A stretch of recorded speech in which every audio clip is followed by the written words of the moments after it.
Hey guys, welcome to another video on Bharat in Germany. My name is Bharat, and this is another episode of our Jobs in Germany podcast, where we have a special guest with us who is Anuswa, and she came to Germany as a master student, but now has been working in Germany full time.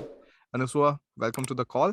Tell us a bit about yourself, and then we jump into the questions. Yeah, so hi everyone. My name is Anushwa. I am actually from the eastern part of India.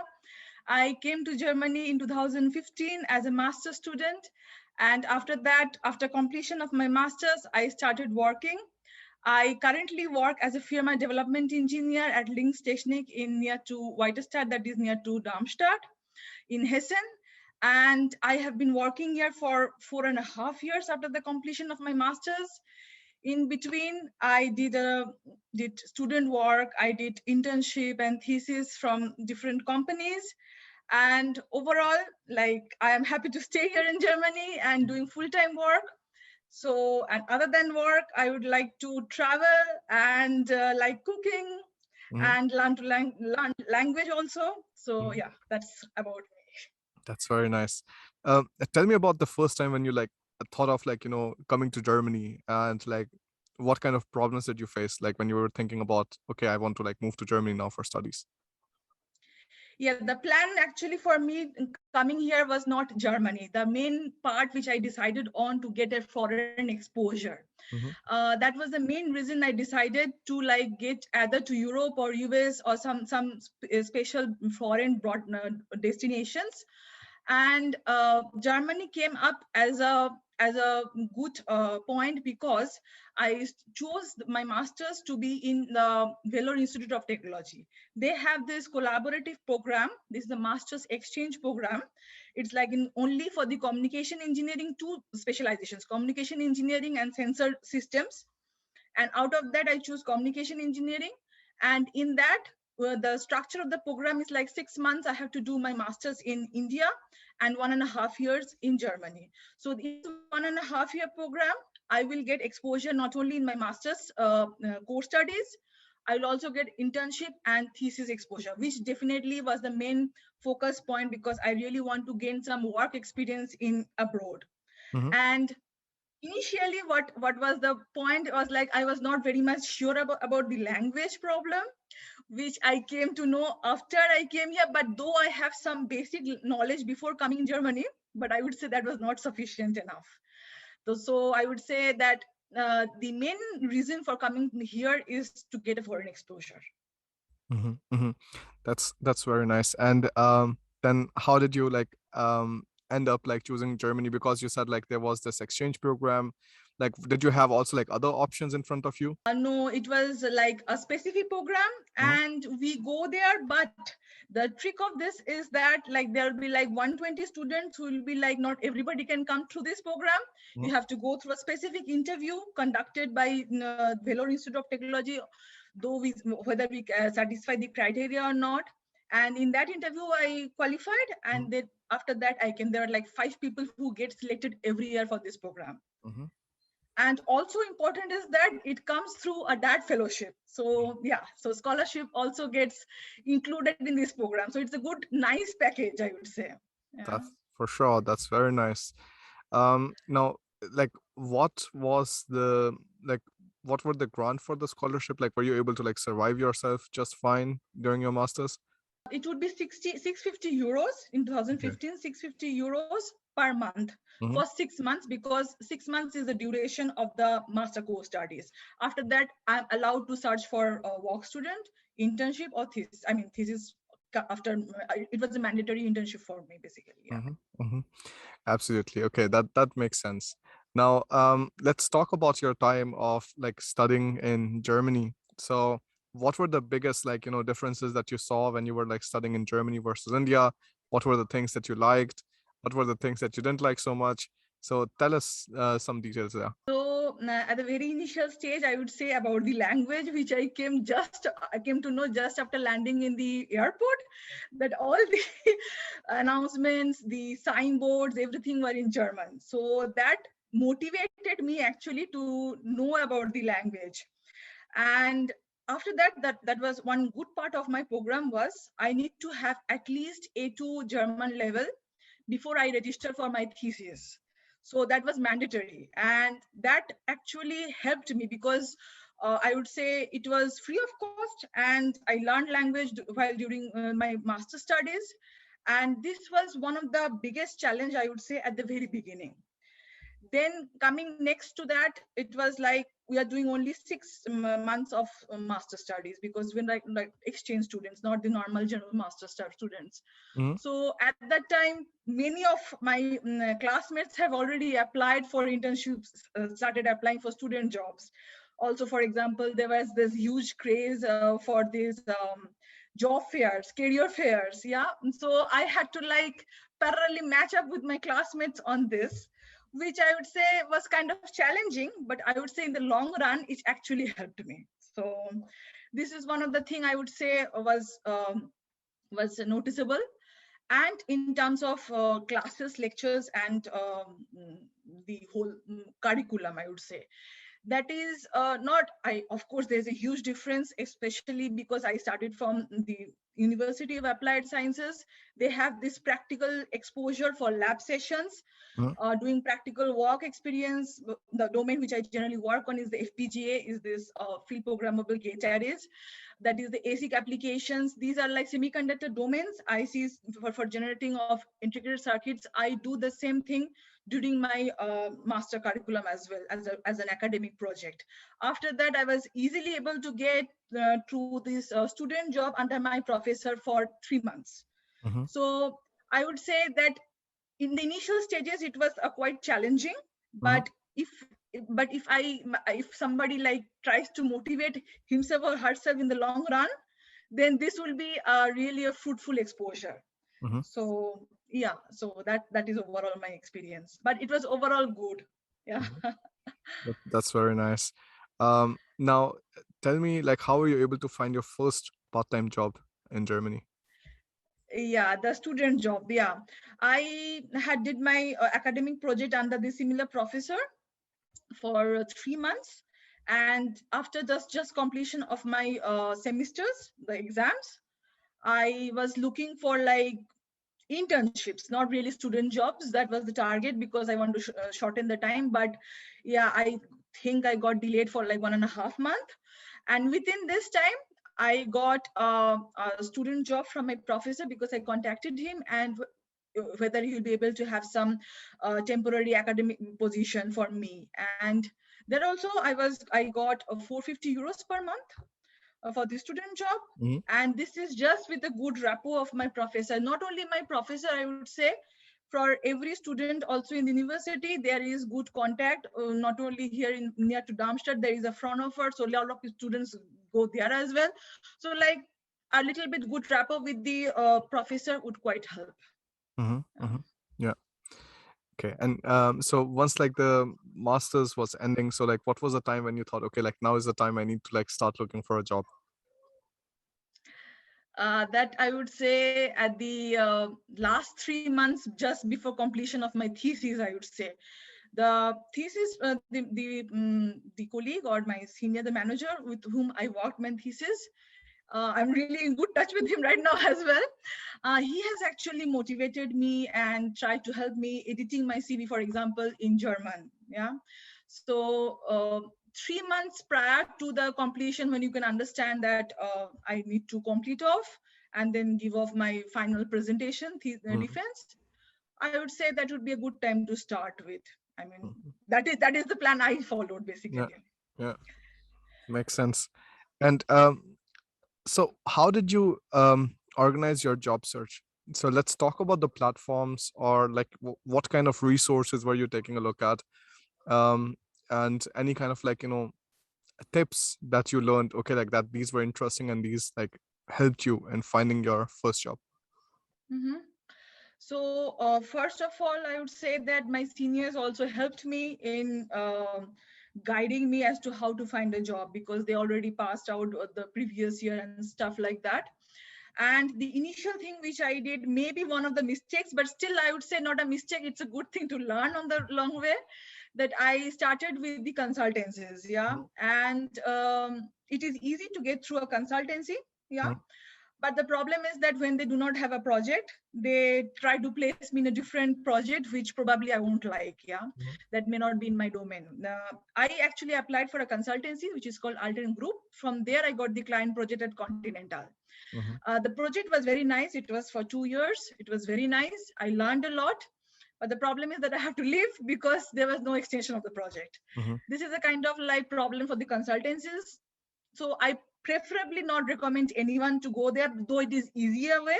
Mhm. The best way to do is through the product based companies, which I am currently working at.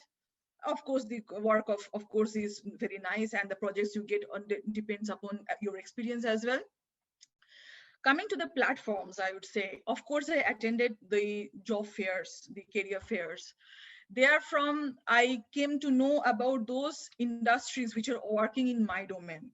Mhm. Also, this can be searched the LinkedIn as well. You can we can actually type out what domain you want to work on. The most important, I would say, the LinkedIn, the Zing. Although I did not use Zing back in 2017, I would say that other than that would be the Stepstone, then Monster and stuff like that. They're like easy platforms where Mhm. everybody can search jobs. And I mean, earlier I never went in 2017. I definitely did not mail a recruiter. Yeah, but now at this stage, I would say it is very easy to approach somebody who is offering the position as to Mhm. know about what is going on in the company, what are the criteria for the job requirements and stuff like that. Now it is like more flexible enough. This would be something which I would have done, but I didn't do. I got through this consultancy and I got placed in the interview. This was like 2 year project, and the main questions asked definitely for all around interview for internship thesis, I would say in a general way, that like what is the work experience I have gained all over my career. That is the main question asked. Definitely the minute details, of course, whatever I have done in the project, that would be the most important part. And of course, like the typical HR questions, the managerial behavioral questions would be there at entry level as well. And of course the language, because it depends. My interview was in German. My Mhm. German is not that good. I had done B2, but yeah, I still speak broken German. But it is very important that people learn the language, because the maximum job market is definitely the German, in the German language. So like 80% of the job market. So it is very recommendable to like at least learn B1 communicative German. Yeah. So these are the tips I would like to give. Yeah. Mhm. Um, I think this is also something that people should keep in mind that I was reading a survey. Only like I think 6% of the German companies are having like English as the official language. Other 94% are still like having Yeah. German. So you Yeah. definitely have no way around it. But German, I personally don't understand like why it got such a bad reputation of like being such a difficult language, because I think you have went to B2, and like I've also like gotten a good proficiency there. Like you cannot be perfect. Like as a foreigner, I think it's very, very difficult to like get all the genders right and all the grammar right and everything. But you can reach a fluency level where even if you're like making some mistakes or something, the other people can understand it just fine and you can like speak fluently. So I think like Yeah. achieving a stage like this is already very important and like something which is going to help you out in the career further. I remember like I was in an info session with McKinsey and Boston Consulting, and there was one more recruiting company called I think Heis. And Mhm. I was like asking this like typical foreigner question, and that was like, hey, like I'm not I'm not proficient in German. Like, can I still like find a job with you or something? And they said like if you don't have any kind of native German proficiency, then we do not Oh, have many responsibilities that we can give you, which also does not make you so fit for our team. And like this is a very standard thing, especially in the management yeah, consulting side. I yeah, think you will find this also in deal advisory and things like that. Um, and smaller German companies, essentially, like they need to communicate with the authorities or something sometimes, or like with yeah, other clients, so German is generally necessary. yeah. Now for you, like how was it for you to like switch jobs? Like did you just like got a new offer, or were you like actively looking? So how did it work for the next job that you got? Yeah, I have just changed job only once after my client project at Continental. I would say it is. like it was a different scenario when I was applying for internship. In internship, I was not getting at all a call because I had a very little experience, and I had done only 6 months exposure, foreign exposure, not even a complete two semesters here. So internship, I was not getting call, but I got only one call, that is from Texas Instruments, and I got the offer. But in job, it was a slightly different scenario, since because the CV was good, since because anybody's CV looks good, the questions is that the problem is that they will be asked specific based on the CV. Like if I have written something very specific, they will ask very specific questions. If I'm not able to answer, definitely that is not the correct cultural fit, not only cultural fit, not a technical fit for the role. So I would say, like, also, for example, the salary expectation sometimes does not match with the company salary expectation. So this is one of the thing. Secondly, in my domain, it is very important to have experience. So I faced mainly the problems of being an entry level, I would say. Yeah, but this is a not a general scenario, sorry. This is just a typical scenario for me. But I would say, like switching, even I know people who switch domains as well. It is not a problem. But whatever is written in the resume, I would say that is very, very important. I mean, people should at least know what work they have done and what they have written in the CV. Mm-hmm. So Yes, yeah. yes. I think that's a very important tip. Um, like, how much do you think, Anushwa, the LinkedIn networking works? Like, what would you say? Like, if somebody like send you a CV or something, like, what are the chances that you actually like send it further? So, like, I'm talking about like not you, but like if you send it to somebody, what do you think? Like, what should people keep in mind if they want to like try that approach? I would say this approach was not so common like some years ago, but now it is quite common. Yeah, the recruiters are actively searching for candidates in different positions in their within their company. And if I forward some resume to a recruiter, definitely maybe I get a referral as well. There are Mm-hmm. bonus benefits nowadays. So now it is quite flexible, and there is a lot of high chances if people approach recruiters, they actually go to the CV and they actually schedule an interview. Mm-hmm. So I would say to start with the LinkedIn right now is a very, very good approach. Mm-hmm. And people are actively searching, people are actively recruiting. So Mm-hmm. this is a very good approach to start with the recruiter. Yeah. Mm-hmm. About the interviews, Anushwa. So, what kind of questions like were you asked during your interviews? I know it's a very long time ago, but like, were there some like broad guidelines, some kind of questions that you found interesting, which stuck to you, and you were like, okay, like that was an interesting question, that people should be prepared for? Um, this is like, I would say, since I'm only talking about the entry level, because starting of the entry level, that was easier for me because the questions asked were based mostly on the resume. Yeah, whatever work I have done, whatever tools I have used, what I have learned from that project. The second thing I would say would be right now the next level, after the entry level, like after 2 years of experience, I would say would be behavioral questions. How I am willing to work in a team, how I am culturally fit with a international team or a German team, for example, because the team at Continental was completely German, and then my German was like B1. Yeah, so I have to see, or maybe they will ask that how much I'm willing to learn more, how much I'm willing to like trying to adjust with them. And on the other way around, when it is like a little bit more year of experience, according to my understanding, I felt that it is the other way around, whether they will be able to fit with me or not. It's Yeah, like it's a two-way process. yeah, In the initial stage it was like a one way, now it yeah, has become a bi-directional.